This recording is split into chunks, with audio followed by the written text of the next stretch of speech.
Olá, o meu nome é professor Francisco Mário de Oliveira Barros. Eu sou graduado em História e em Geografia e sou pós-graduado em Metodologia do Ensino Fundamental e Médio e também sou pós-graduado em Gestão Escolar.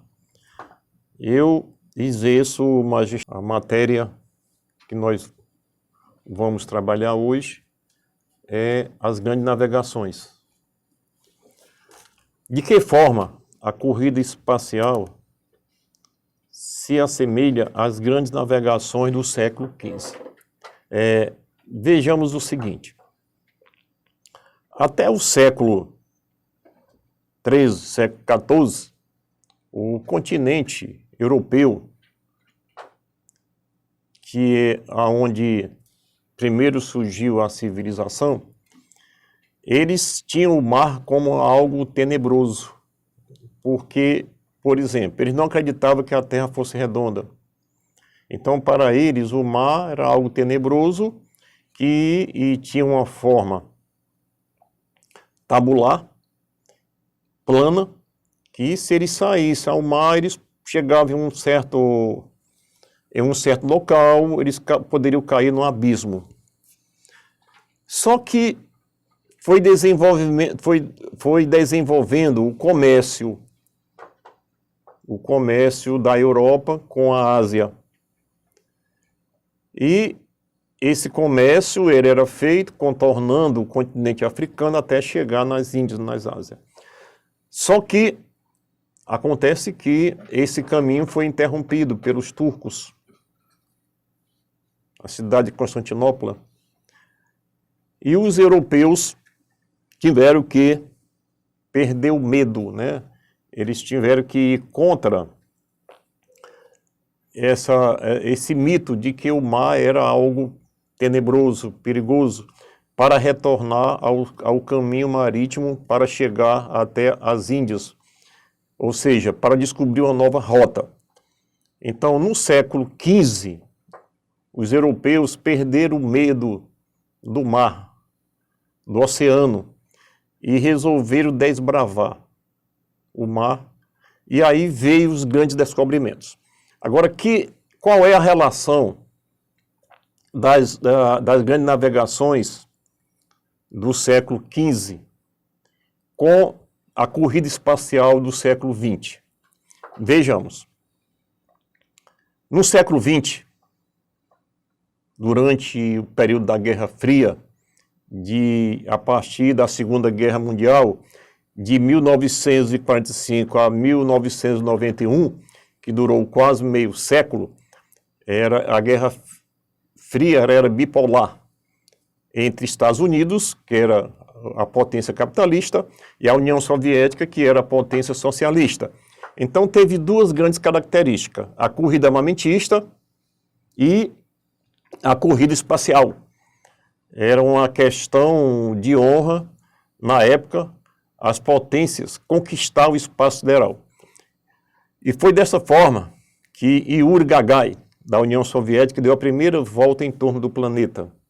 Os Estados Unidos, em 1969, mandou um foguete à Lua, e pela primeira vez o homem pisou na Lua, um americano.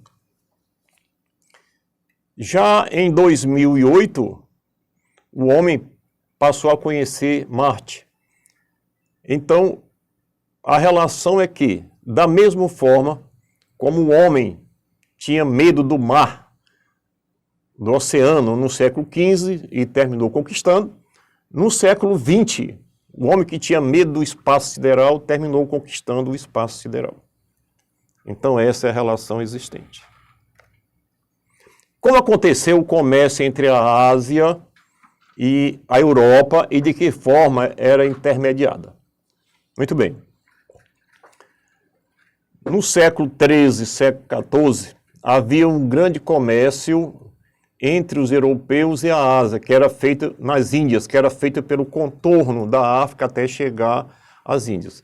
Esse comércio era de especiarias, cravo, canelas e outras mercadorias. esse comércio era tão rendoso que eles buscavam essas mercadorias na Ásia e vendiam na Europa até com 40% de lucro, né? Então, esse comércio foi, assim, o grande início da Revolução Comercial. O que levou os mercadores europeus a desafiar as crenças e começar a procurar rotas alternativas em direção às Índias. Muito bem. Esse comércio que era tão rendoso, que era feito entre a Europa e a Ásia, as Índias, ele era feito contornando o continente africano. Só que, por esse comércio dava tanto lucro que as mercadorias eram vendidas até com 40%, ou seja, 40 vezes a mais do que o capital inicial, era vendido por 40 vezes a mais do seu valor inicial. Isso terminou despertando, assim, o interesse de outros países nesse comércio tão lucrativo. O que é que acontece? Os turcos tomaram a cidade de Constantinopla. E, dessa forma, para passar por Constantinopla, os comerciantes europeus teriam que pagar pedágio muito alto. E eles, não querendo dividir o lucro, eles perderam o medo do mar, que antes o mar para eles era como se fosse uma coisa tenebrosa. E começaram então a descobrir uma nova rota que os levasse à Índia. Então, esse desbravamento do mar foi assim uma coisa sofrida, porque muitas embarcações que iam não voltavam mais. Vamos para a quarta questão. Qual o fator que marcou o início da expansão ultramarina em Portugal? Muito bem.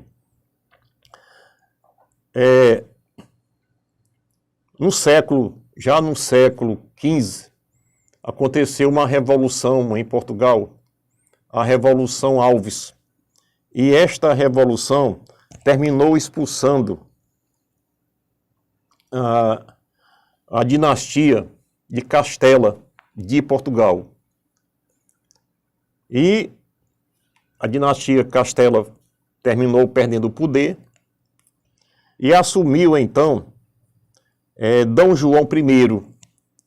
E Dom João I, que era da dinastia de Alves, ele, em 1415, ele resolveu conquistar Ceuta, que ficava ao norte da África, dando início à expansão ultramarina.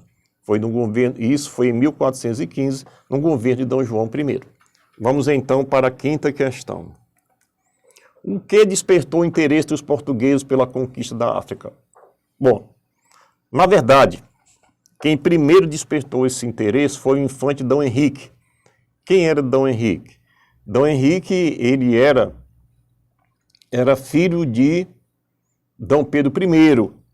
E ele passou a ter interesse. Existia algumas lendas, alguma história sobre o castelo, sobre o reino de Mali, na África. E a lenda que existia na época, né, a mitologia, é que existia muito ouro nessa região. E isso terminou despertando o interesse de Dom Henrique, filho de Dom Pedro I, para conquistar o continente africano, para explorar a exploração de ouro. Vamos para a sexta questão. Qual foi a importância da escola de Sagres e o desenvolvimento das grandes navegações? Vejamos. Em 1415, Dom Pedro I, que havia assumido o reino de Portugal, após a expulsão da dinastia de Castela, E Dom Pedro I passou a conquistar o norte da África. Isso deu início às grandes navegações, em 1415. Existia essa lenda que em Marli, que era um território da África, existia muito ouro. E o filho de Dom Pedro I, o infante Dom Henrique, resolveu conquistar essa área, dominar esta área para a exploração do ouro. Mas para isso, precisava desenvolver as grandes navegações, que eram, até então, navegações muito rudimentares. Então, o infante Dom Henrique resolveu fundar uma escola, a Escola de Sagres. E essa escola tinha como objetivo exatamente se aprofundar nos estudos das grandes navegações. Essas navegações, elas já tinham alguns países, algumas civilizações que já haviam iniciado essa arte de navegar, de conhecer o mar. Então eles começaram a estudar a cultura dos fenícios, dos egípcios, dos gregos, dos árabes, e passaram a desenvolver esta escola, onde foi formado cartógrafos, astrônomos, metafísicos e navegadores. E essa escola ela foi de fundamental importância para o avanço das grandes navegações. Que, na verdade, essa escola não tinha só portugueses. Outros países da Europa também passaram a desenvolver, mandar navegantes para desenvolver seus conhecimentos sobre as grandes navegações. Questão 7. Qual era o objetivo da expedição sob o comando de Vasco da Gama? Bem, vejamos o seguinte. Com o caminho que levava os europeus até a Índia, na Ásia, pelo contorno do continente africano, que gerava um grande lucro, um grande comércio com até 40 vezes o lucro. Quer dizer, o lucro era 40 vezes a mais, né? Mas esse caminho terminou sendo interrompido pelos turcos. Eles tomaram a cidade de Constantinopla. Então, o grande objetivo de Vasco da Gama era chegar nas Índias, era descobrir um novo caminho marítimo que os levasse à Índia. Mas vejam bem, muitas embarcações foram em busca desse novo caminho, Pedro, e não voltaram. Eles não voltaram. Então, na verdade, esse caminho marinho para esse novo caminho levou quase um século para se descobrir, que era o grande objetivo de Vasco da Gama. E aí o Vasco da Gama levou 4 anos, né? Aí passou pelo Cabo das Tormentas, que depois passou a ser Cabo da Boa Esperança, e finalmente em 1498 o Vasco da Gama chega às Índias. O interesse dele era exatamente, Vasco da Gama era financiado pelo rei de Portugal, e o grande objetivo era reatar, né, o caminho marítimo para as Índias, para poder reatar o comércio marítimo, que gerava, assim, um grande lucro para Portugal. Muito bem, vamos para a 8ª questão. O que levou Cristóvão Colombo a chegar à América em 1492? Muito bem. Esse grande desafio de descobrir um novo caminho para as Índias na Ásia era exatamente para poder reatar o comércio que dava de um lucro tão extraordinário. Esse interesse não era só de Portugal, também de outros países, da Espanha, da Inglaterra. E surgiu Cristóvão Colombo. Na verdade, ele era português. E ele acreditava, Cristóvão Colombo acreditava que esse caminho marítimo para chegar até as Índias poderia ser feito de oeste para chegar ao leste. Ou seja, ele acreditava que a Terra fosse redonda. Na época, essa ideia, Pedro, era uma ideia absurda, né? Ninguém acreditava que a Terra fosse redonda. É como se a Terra fosse tabular. E eles acreditavam que era possível que se alguém avançasse no mar, poderia cair em um abismo, né? É essa a crença que eles tinham. E Cristóvão Colombo, que já tinha uma mentalidade avançada na época, ele acreditava que a Terra fosse redonda. E que se fizesse o percurso de leste a oeste, chegava nas Índias. O rei de Portugal não deu importância, mas os reis da Espanha sim. Fernando e Isabel resolveram financiar Cristóvão Colombo para fazer essa experiência, né? Só que Cristóvão Colombo não poderia imaginar, ninguém na época, que se você partindo de leste para oeste, saindo da Europa para chegar na Ásia, eles não sabiam que tinha um continente no meio, um continente gigante, que era o continente da América, né? É tão grande que dividiram em América do Norte, América Central e América do Sul, onde fica o Brasil. E Cristóvão Colombo, interessante, em 1492 chegou à América, ele chegou no México. Só que Cristóvão Colombo, ele voltou para a Europa pensando que tinha chegado às Índias. E ele morreu com esse pensamento.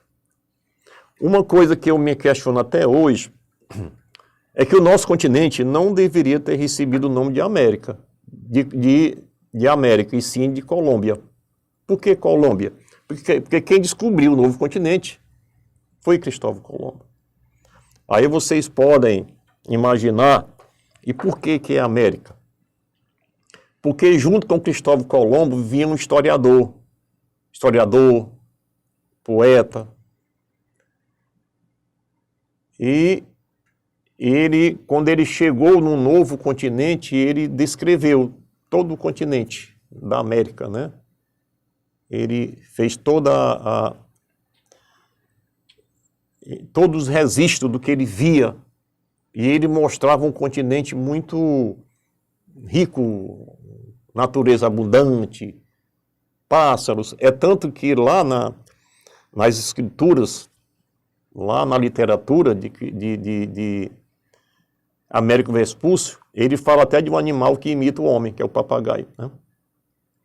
Quando ele entregou esses documentos para o rei da Espanha, ele ficou tão deslumbrado que ele, quando foi constatado que essa terra não era a Índia, mas era um novo continente que havia sido descoberto, a América, ele resolveu homenagear Cristóvão Colombo e não Américo Vespúcio. E Américo Vespúcio morreu achando que tinha chegado às Índias. Ele não chegou a ter, digamos assim, a satisfação, o privilégio que havia descoberto um novo continente. Vamos em frente aqui, vamos para a 9ª questão. Apagou aqui. Bom, o que despertou o interesse da coroa portuguesa para a América? Ora, os portugueses, eles foram os pioneiros nas artes das grandes navegações. É tanto que as navegações começaram em 1415, com o rei Dom João I, né, que já passou a dominar o continente africano. Depois o infante Dom Henrique, filho de Dom Pedro I, fascinado com as histórias que contavam desse Império de Marli, né, que tinha muito ouro, ele resolveu conquistar Mali. E foi justamente os portugueses que financiaram o Vasco da Gama para chegar às Índias. Mas isso aí não foi Isso levou um século. Teve outros navegantes, né, financiados e muitos nem voltaram, né? Bom, acontece que os espanhóis acreditaram em Américo Vespúcio. Os portugueses não acreditaram. Américo Vespúcio, antes ele pediu ajuda ao rei de Portugal para contornar o continente, o planeta, para chegar às Índias. Ou seja, eles não acreditavam que a Terra fosse redonda naquela época ainda, né? E acontece que os portugueses não poderiam contar que existia esse continente e agora esse continente havia sido descoberto por Américo Vespúcio. Américo Vespúcio estava a serviço da Espanha, não de Portugal. E acontece que a Espanha agora tinha um domínio de todo o continente americano, que é imenso e muito rico. Rica em natureza, em produtos minerais, era uma riqueza, né? E aí os portugueses se sentiram um pouco traídos, né? Traídos porque eles eram pioneiros nas grandes navegações. E existia um acordo entre ele e os espanhóis que tudo que fosse descoberto de terra além mar seria dividido para as duas nações. Foi justamente por conta desse acordo que a Espanha não queria cumprir, foi que o Papa Leão X, que na época a igreja ainda, ela tinha intervenção nas decisões ainda políticas, né? O Papa Leão X resolveu, então, fazer uma divisão. Tratado de Tordesilhas, né?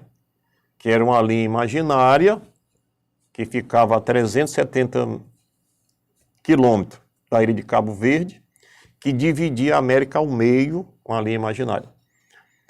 Que ficasse ao oeste seria pertencente à Espanha e ao leste a Portugal, que no caso o Brasil.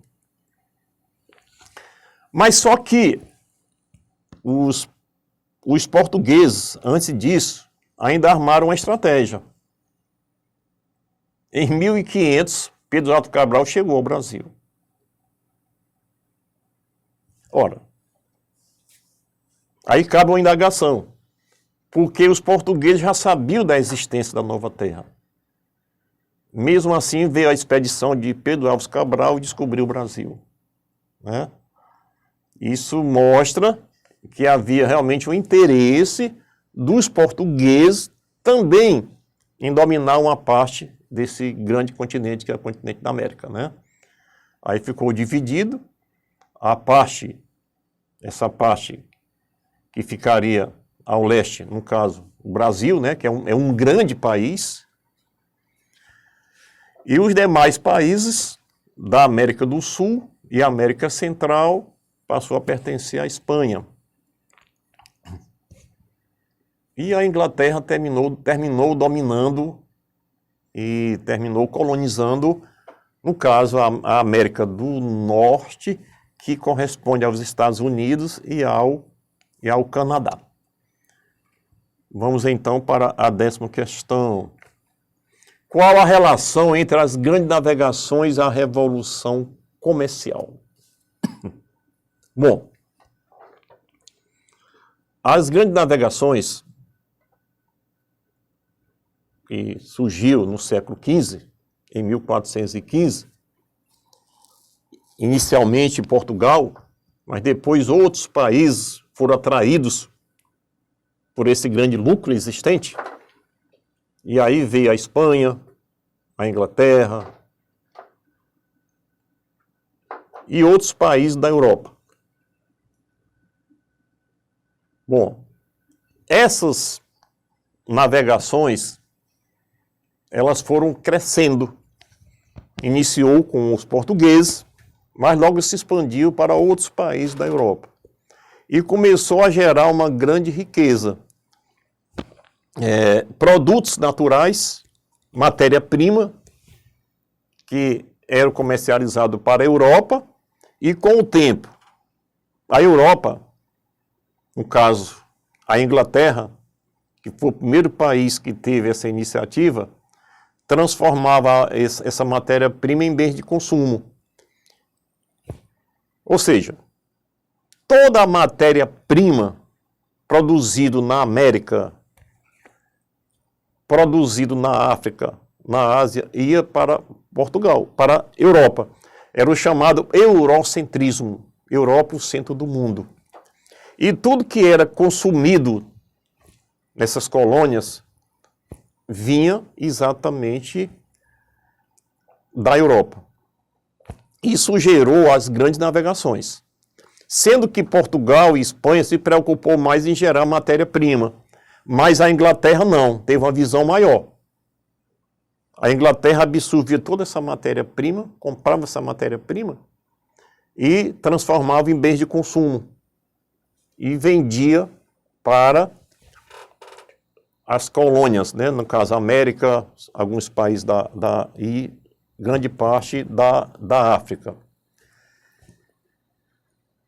E esse comércio foi tão grande que até pessoas viraram mercadoria, a questão dos escravos, né? Então era vendido matéria-prima que ia das colônias que ia para a Europa trazia produtos manufaturados para consumo, era comercializado alguns produtos da cana-de-açúcar, açúcar, cachaça, e além disso até seres humanos eram comercializados. Trazia os escravos da África para vender para o trabalho escravo na Europa, na América. Bom, então vocês estão vendo aí que as grandes navegações terminou gerando um grande comércio. Aí nasceu a Revolução Comercial. E a Revolução Comercial, ela recebeu o nome de mercantilismo. Porque era um mercantil, era troca de mercadorias, né? E vamos ver aqui as características do mercantilismo, que era o metalismo, balanço comercial favorável e o protecionismo. O que era o metalismo? Vejamos que no século XV, XVI, XVII, não havia ainda instituições financeiras. Então, essas riquezas eram revertidas em ouro, em barra de ouro. Então, o país mais rico, meus amigos, era aquele país que tinha maior quantidade de ouro. Ouro, né? O ouro era guardado como se fosse reserva. É a riqueza. Todo país queria acumular ouro. Porque quanto mais ouro, mais rico, né? E, assim, quem acumulou mais ouro, no caso, foi a Inglaterra, né? A Inglaterra tinha até os saques, né? Eles tinham aqueles navios, que eram os piratas. A pirataria surgiu na Inglaterra, que tinha como objetivo saquear os navios para tomar as mercadorias, principalmente ouro, né? Tem até o pirata que só tem um olho, né? Isso aí é da Inglaterra. Uma outra característica, a balança comercial favorável. O que era isso, meus amigos? Os países, todos os países da Europa, para eles era interessante vender mais do que o comprar.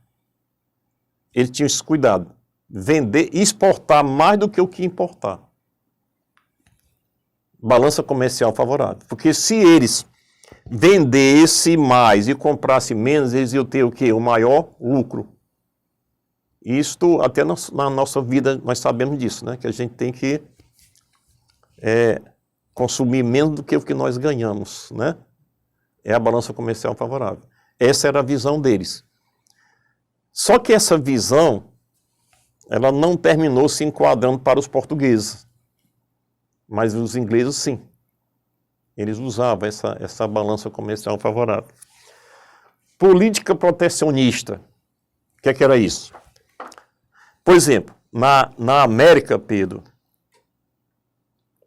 o único país que poderia comprar, importar matéria-prima e exportar bens de consumo era a Inglaterra, os portugueses e a Inglaterra. A Inglaterra porque tinha um acordo comercial com os portugueses. É tanto que os portugueses não souberam aproveitar, eles tiveram, assim, tantas colônias nas mãos, mas eles não souberam aproveitar. A Inglaterra foi que teve uma visão maior, né? E foi com a Inglaterra que nasceu a indústria, né? Foi pioneira na indústria, que era transformar a matéria-prima em bens de consumo. Então, quem é que poderia comercializar com a América? Os portugueses e a Inglaterra. Outros países poderia sim, só que pagava imposto muito alto. O imposto era bem maior, né? Quer dizer, isso é chamado de protecionismo, ainda existe hoje. Ainda existe em alguns países protecionismo, né? Tem aqueles países que pagam menos imposto para importar e exportar, e outros pagam imposto mais alto, né? Então, vocês estão vendo que, como nasceu a Revolução Comercial, a Revolução Marítima terminou desencadeando a Revolução Comercial. Já no século XVIII, aconteceu a Revolução Industrial, que foi em decorrência da Revolução Comercial, e hoje nós vivemos uma outra revolução, que é a Revolução Tecnológica. Né? Tudo isso em sequência, né? Grandes navegações, que gerou a Revolução Comercial gerou a Revolução Industrial, e a Revolução Industrial gerou a Revolução Tecnológica. Bem, meus amigos, esse era o assunto que eu queria abordar. Espero que tenha contribuído, né, para o trabalho de vocês. Muito obrigado, boa noite.